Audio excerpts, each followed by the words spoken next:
Lakers getting trounced by the Minnesota Timberwolves. It has not been great for the Lakers. They were 12-9 on the season. They've lost 5 of 7.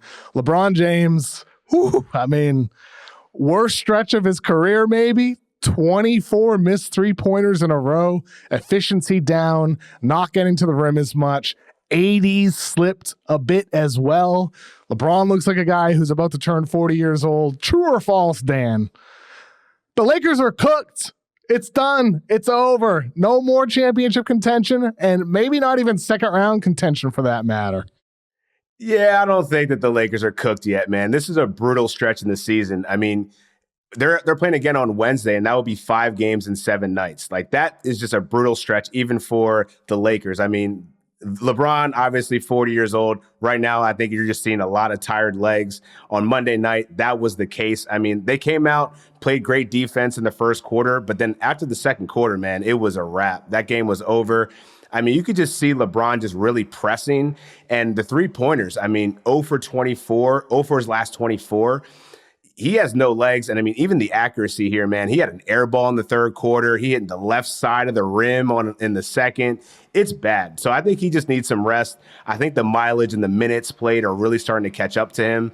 So this is more of a question for me of like, what can the Lakers do to really take some of that burden off of LeBron? And I know that's the age-old question. How many years can this guy continue to do this and like be the anchor for every team that he plays on? But I think now we're seeing the Lakers don't have a lot of ball creation. They don't have a lot of people that can get the ball downhill and create. They're running out of options, and I think they can't continue to ride on this horse for much longer, else he's going to tap out. I mean, like you said, he looks tired, and that's the concerning thing for me overall when you consider this is a team that even when LeBron had his great games, like his game against the Kings earlier this season, his best game of the season, his best stretch, they still needed more ball handling. They still needed more creation. And so we're talking about a team that needs a trade. We're talking about a team where LeBron James currently, he turns 40 later this month, as everybody knows. He looks like a guy who's about to turn 40 right now. And Anthony Davis, after starting the season looking like the MVP, or at least an MVP contender, his play as of late has declined. He has not been quite as impactful, quite as consistent, quite as dominant. So JJ Redick before the game is saying, their 20-game start and when they were 12-8 entering the game, it's been uneven, it's been inconsistent. Now they're 12-9, it's 100% true. But when you consider all of these things, I have a hard time believing in them as even fringe contender right now without some type of big trade. I just don't know if that trade is actually out there for the Lakers. Yeah, I mean, there's been a lot of discussions of like, I mean, are they going to get some of these veterans? Do they make a move for Vucevic? Do they make a move for Jeremy Grant? All these moves. Did they move the needle, Dan? No, not at all. Not at all. Who? That's the key question. Does Zach LaVine move the needle? Is he the guy? Does that move? I don't know. They may be out of moves. I mean, this is why you have Rob Pelinka. Can he swindle somebody in Clutch Sports? Can they figure out who's going to be the missing piece to kind of take some of that load off of LeBron? And I just don't know that we found it. I mean, even in this Minnesota game, it was pretty apparent that this Lakers bench is also in trouble.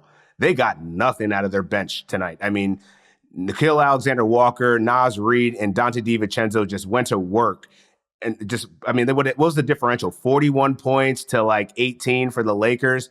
Between the tiredness and the reliance on a 40-year-old and AD, a guy that seems to be taking plays off. I mean, Rudy Gobert was out working him tonight. So that's just a red flag for me. And while I think that they're not dead in the water, I still feel like they're a top 10 team in the Western Conference. I mean, you can kiss any kind of championship hope goodbye unless they can make a crazy move at the deadline here for somebody that's going to at least take some of that burden off of LeBron. So I think, one of the things with the Lakers when it comes to those tired legs we're talking about, that gets me to my next trend on my mind for this NBA season. And this is a not quite a league-wide thing, but a star-wide thing for a lot of guys who are on that Team USA team. Tatum, White, KD, and Edwards have all been awesome this season. But AD started amazing. He's regressed recently. LeBron looks 40. Steph's volume's been down, and he's also banged up. Devin Booker's numbers are dipping. Drew Holiday's efficiency is way down from last season. Embiid, everybody knows the story with him. It's been a horrible year for a lot of different reasons. Halliburton has slipped.